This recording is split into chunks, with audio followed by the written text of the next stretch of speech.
আর শুধু সাংবাদিকের বিরুদ্ধে মানুষ মামলা করে, সাংবাদিকদেরও মাঝে মধ্যে মামলা করতে হবে। সেটা আমাদের 8টা বিভাগেই সাইবার ট্রাইব্যুনাল গঠন করা হয়েছে। সেই সাইবার ট্রাইব্যুনালে আপনারা মামলা করতে পারেন।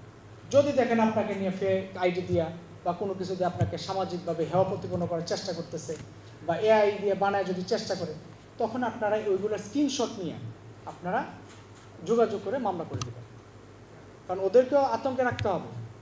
এর বাইরে আমাদের সবাইকে সুসংগঠিত সংগঠন, পৃথিবীর মধ্যে কোনো দেশেই সাংবাদিক সংগঠন নাই। আমেরিকা এখন সবাই কিন্তু এককভাবেই চলে, কিন্তু আমাদের দেশে প্রয়োজন হয়।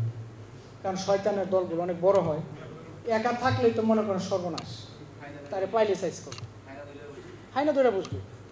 আমাদের যে এখানে মাসুদ ভাই সাংবাদিক, ওনার পর কেন হই? উনি একক ছিল বলে, ঠিক কি না?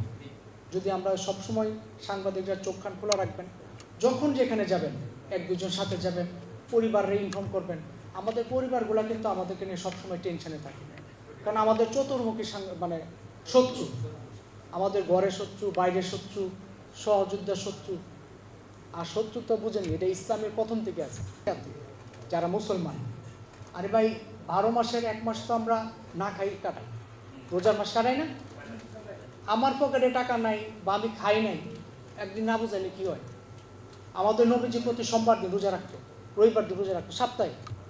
তা আমরা একদিন মানে 1-2 বেলা কম খাইলাম, কেউ ডাকলে গেলাম না, তার সাথে বসে চা খাইলাম না,